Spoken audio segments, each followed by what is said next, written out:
Hi everybody, Roy here on my channel Roy Reads Anything.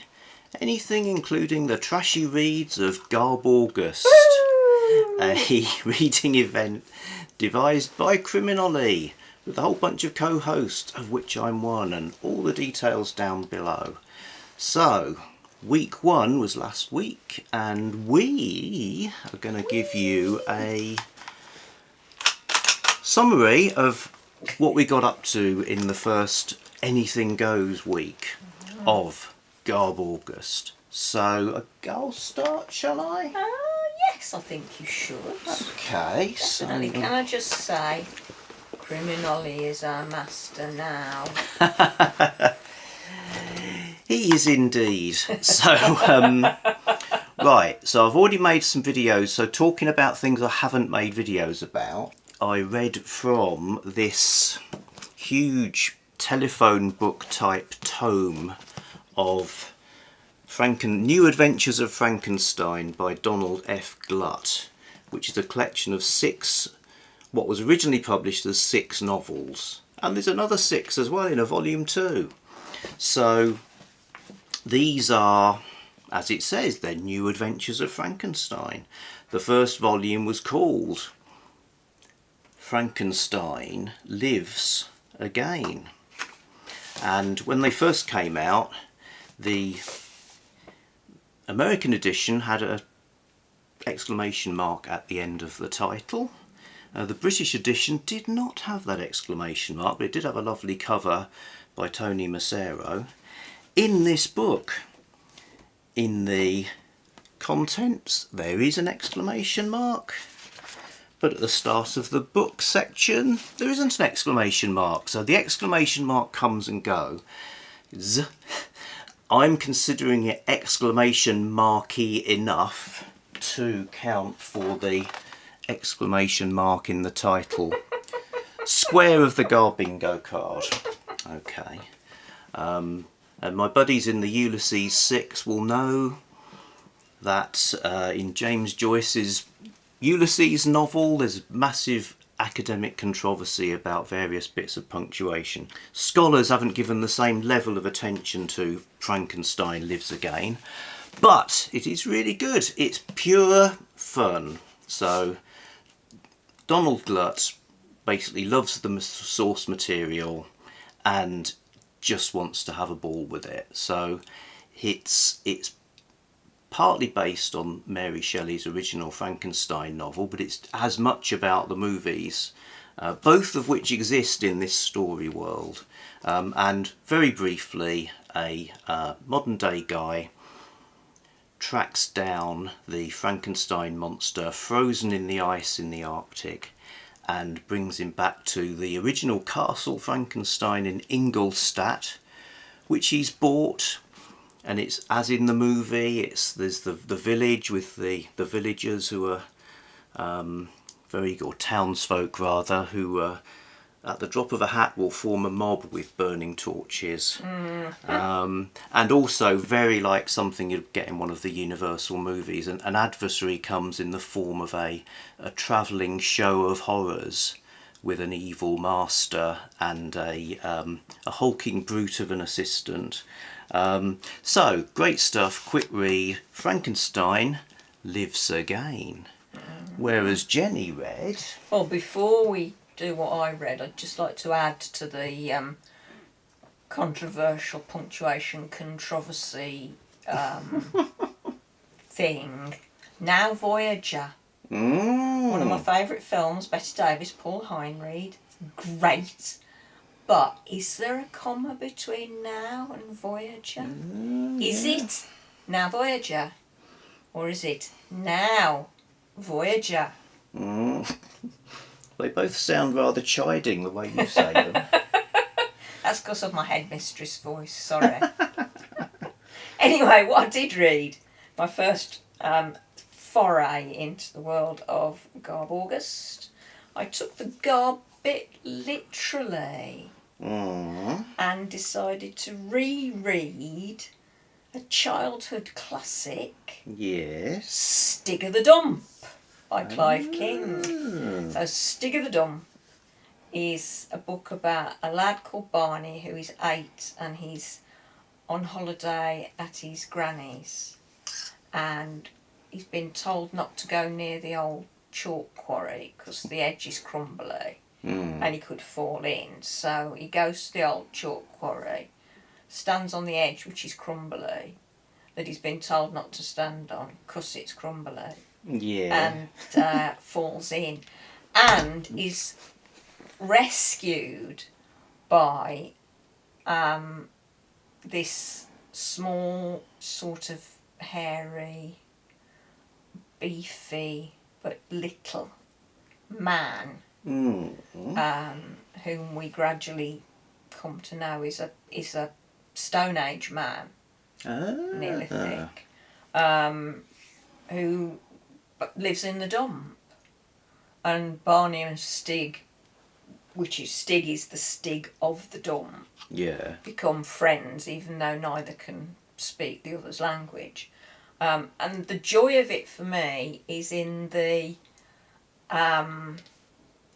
inventive way they repurpose junk from the dump to make Stig's house more cosy, more livable. So they make a fireplace and they make a window and various things.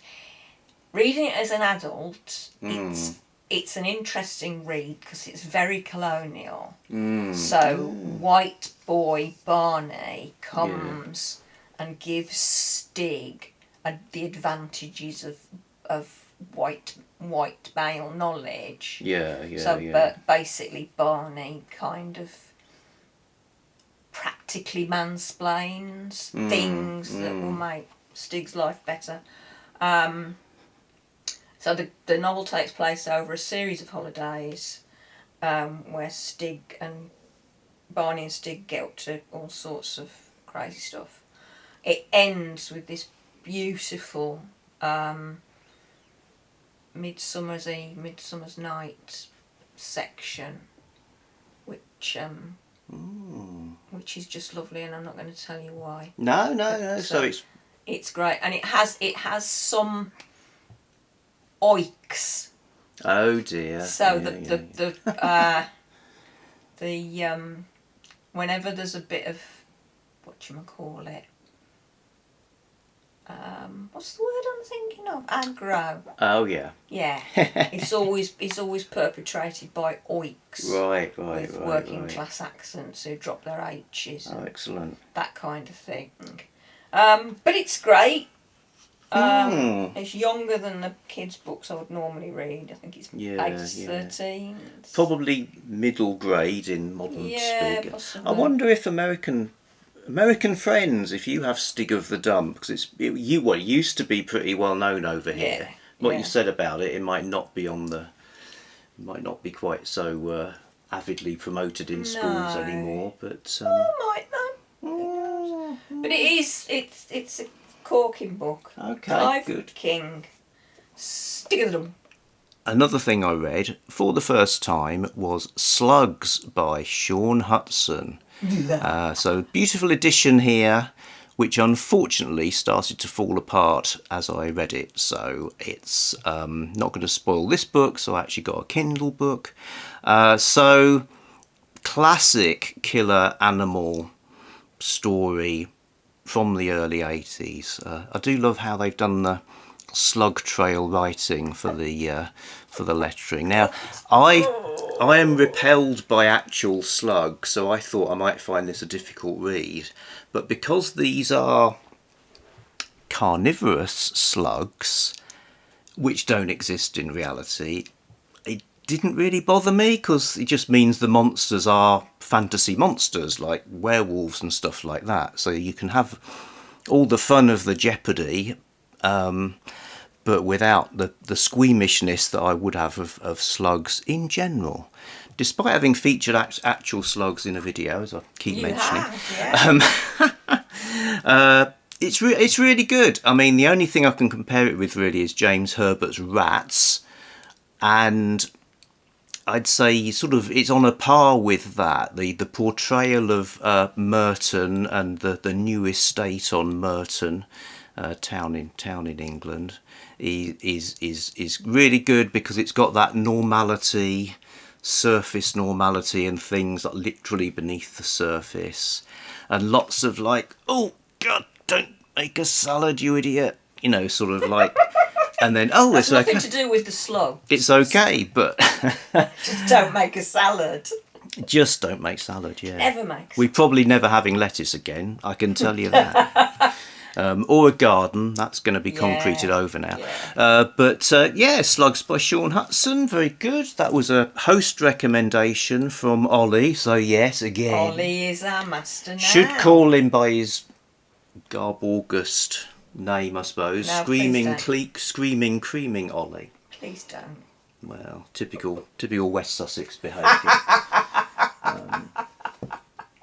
Can I just ask, who'd win in a fight, rats or slugs? You'd think it'd be rats, but these carnivorous slugs, there's no, you know, once you get them inside you, worse things happen. They eat their way out. Significantly worse things happen. Yeah, so.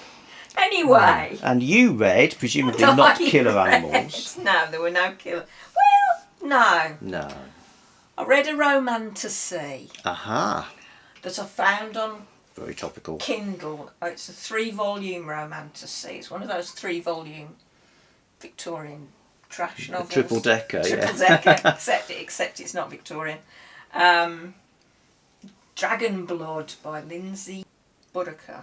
And I read the first volume. So I got a 3-volume set for 79p. Woohoo! Off Kindle. And it's got the two main characters. One of them's a witch who's been in a stasis chamber for 300 years and suddenly emerges because of mining activity. And she emerges to find all her fellow witches and magic chums are all dead. But her sentient sword called... I can't remember its name, Roxy or something. Oh, okay, it's that Roxy, sort of name. Roxy or something like that. Not like the Sword of Light. No. A sentient sword is trapped near her. So she's got to find a way to get her sword back. And she emerges from the mine to find that this is now a kind of penal colony. Where prisoners get sentenced to work in the mines. It all sounds a bit Dostoevsky and or Kafka. And Alexander Solzhenitsyn and stuff like that. Yeah, and she meets the... It's romantasy gulag subgenre, is it? Yeah. She meets the captain, the new leader of the fort, the military bloke whose name I've completely forgotten. And Romance ensues. Well, they have sex on the floor of a cave at one point, which is just like, no, don't do that. Sex on the floor of a cave where it's a little narrow squishy cave. They've squiggled into it to hide from a giant magic owl. Oh. Yeah. Giant man-sized, person-sized magic owl. And it's really about how they're... I hesitate to call it a relationship because it's just like, oh, I fancy him. Oh, he fancies me, let's shag. Basically. But yeah, it's a bit steampunky because in the 300 years, magic has been... The reason all her mates are dead is because people had turned against them. Because there'd been some rogue magicians, so people had turned against them. And in the 300 years since, nothing's got better for the magically able. They get thrown in lakes and drowned and that kind of stuff. But there's kind of a bit of a steampunky element to it. There's flying machines and not barrage balloons, zeppelins, and right. Stuff like that. It was all right. Kind of giving you all the things then. Yeah, it was short. It was brisk. Everything that happened seemed to be a little bit easy. Because it was short and it was brisk. But I ended up halfway through I thought, I'm not reading another one of these. But when I got to the end I thought, oh yeah, I quite like that. I'll read the next one. Right. The next one's about some different characters but set in the same world. Sounds pretty good. So I'm going to give a brief recap of ones I've already made videos about. So that includes Promotion Tour by Terry Harknett. Promotion Tour.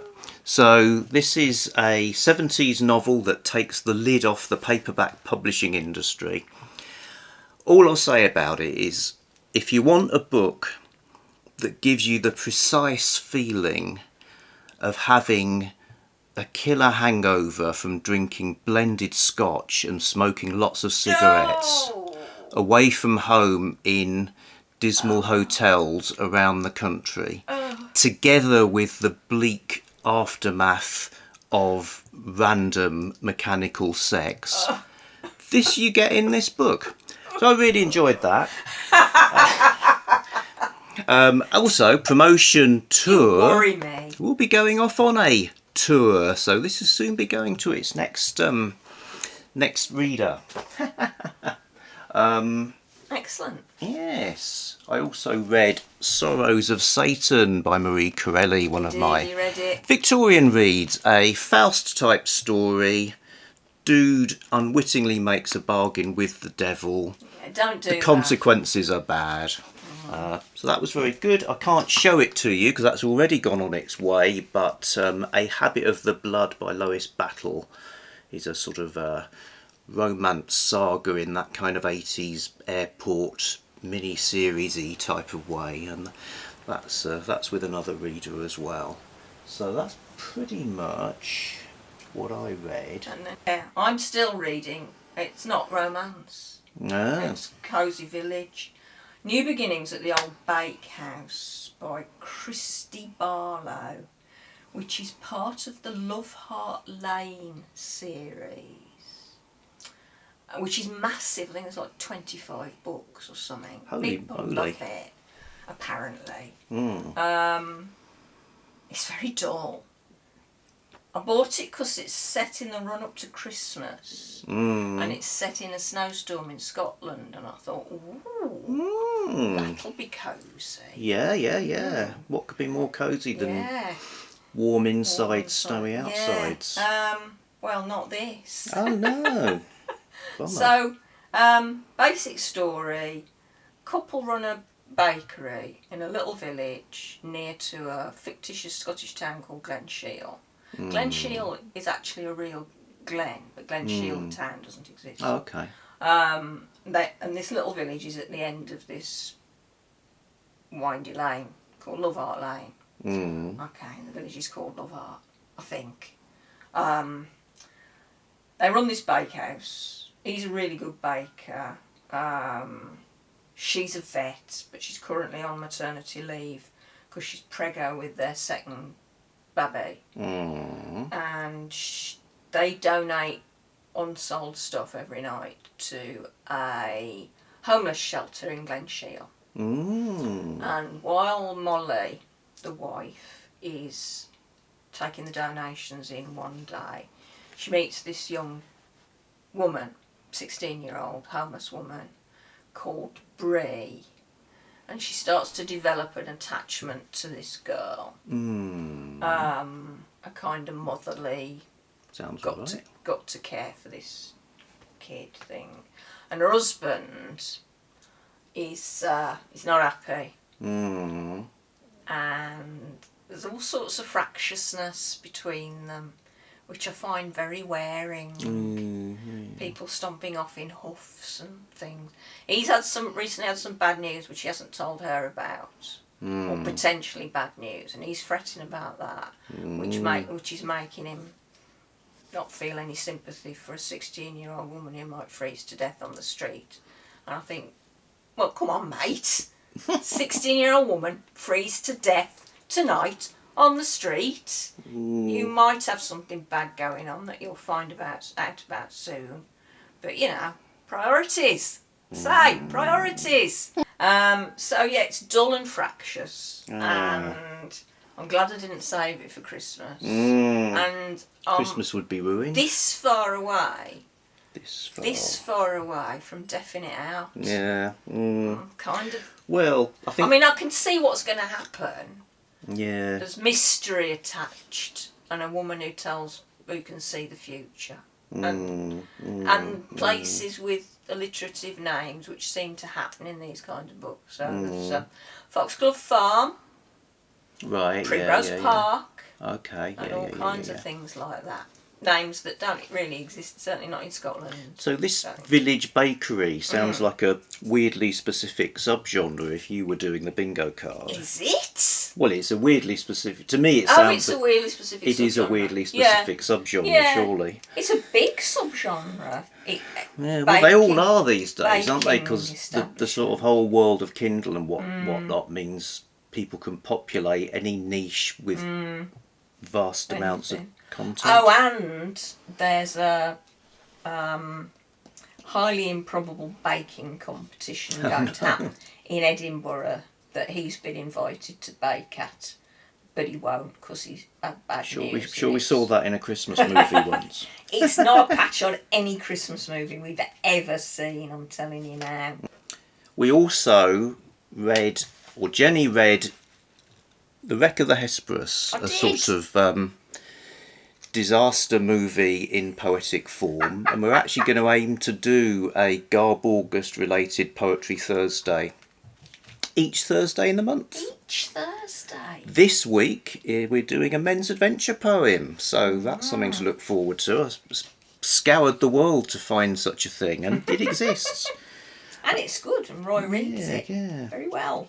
Very well. So, bringing the Garbingo card up to date, I've read Killer Animals now. That's good.